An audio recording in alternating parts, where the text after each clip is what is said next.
অম্বুবাচী কি এবং কেন?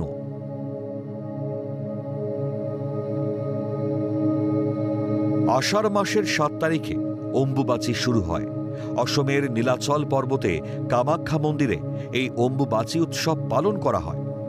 কিন্তু আপনারা কি জানেন অম্বুবাচী কি, কখন আরম্ভ হয়, কি করণীয়?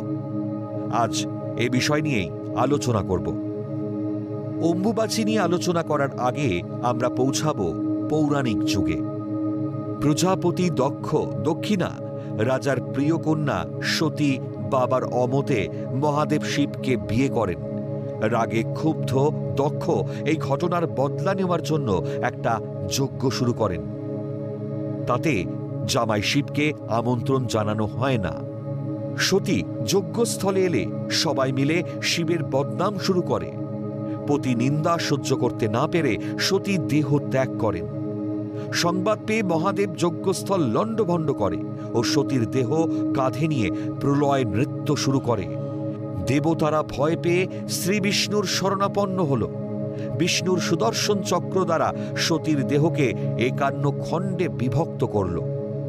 সতীদেহের এক খণ্ড অর্থাৎ যোনি এই কামাখ্যায় পতিত হয়, গড়ে ওঠে পীঠস্থান।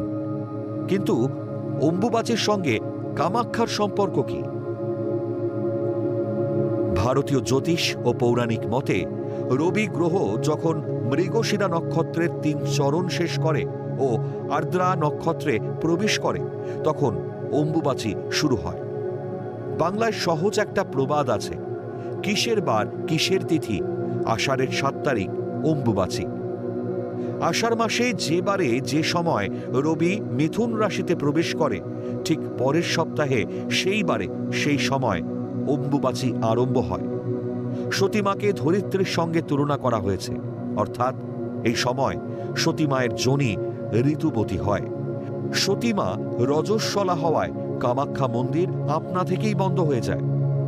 ঋতুস্রাব হওয়ায় উর্বরা শক্তি বৃদ্ধি পায়। তখন মাটিতে কৃষিকাজ বন্ধ থাকে। 3 দিন অম্বুবাচী পালন করা হয়। অম্বু মানে জল, বাচী মানে বাঁচানো বা বৃদ্ধি করা। বৈজ্ঞানিক ব্যাখ্যায় বলা হয় এই সময় বর্ষার আগমন ঘটে, ফলে ধরিত্রী ফসল উৎপাদনে সক্ষম হয়। হিন্দু সনাতন ধর্মের লোকেরা ধুমধাম করে পালন করে এই দিনটিকে। অম্বুবাচী চলাকালীন নিম্নের কাজগুলি করবেন না। মন্দির বা ঠাকুর ঘরের দেবী মূর্তি বা ফটো লাল শালু কাপড়ে ঢেকে দিন। পূজার মন্ত্রোচ্চারণ করবেন না। ধূপ দীপ জ্বালিয়ে প্রণাম করুন। শুভ ও মাঙ্গলিক কাজ করা নিষেধ।